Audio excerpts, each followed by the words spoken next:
Cauliflower உருளைக்கிழங்கு பொரியல் தான் பார்க்க போகிறோம். அதுக்கு ஃபஸ்ட்டு எண்ணெய் ஊற்றி கடுகும் பெருஞ்சீரகமும் போட்டிருக்கோம். அது நல்லா பொரிஞ்சிருச்சுங்க. அடுத்து வெங்காயம், தக்காளி, கருவேப்பிலை 3 சேர்த்துக்கிறோம். 3 சேர்த்து நல்லா வதக்கிக்கணும்.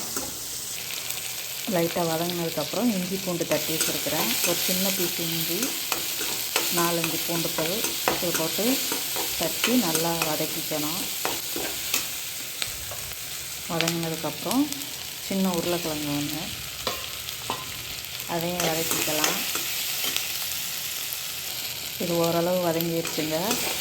அதுக்கப்புறம் உப்பு, கரம் மசால் தூள், வீட்டில் உள்ள குழம்பு தூள், சாம்பார் கரைச்சிருப்போம்ல அந்த தூள் 3 சேர்த்துக்கலாம். 3 சேர்த்துட்டு நல்லா வதக்கி விட்டுக்கோங்க.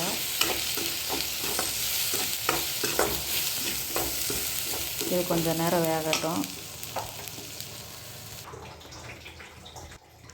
இப்போ இந்த உருளைக்கிழங்கு வேகிறதுக்காக கொஞ்சம் தண்ணி சேர்த்துருந்தேங்க. ஓரளவு வெந்துருச்சு கிழங்கு. இப்போ இதில் சுடுதண்ணியில் போட்டு வச்ச காலிஃப்ளவரை இதில் போட்டுக்கிடலாம். போட்டுட்டு நல்லா வதக்கி விட்டு இந்த தண்ணியெல்லாம் வற்றிடுச்சுன்னா இந்த கூட்டு ரெடியாகிருங்க. காலிஃப்ளவர் உருளைக்கிழங்கு கூட்டு பாருங்கங்க. இப்போ சூப்பரான காலிஃப்ளவர் கூட்டு ரெடி ஆயிடுச்சு. இதை பார்த்துட்டு நீங்கள் எப்படி இருந்ததுன்னு கமெண்ட் சொல்லுங்கள். தேங்க்யூ, பாய்.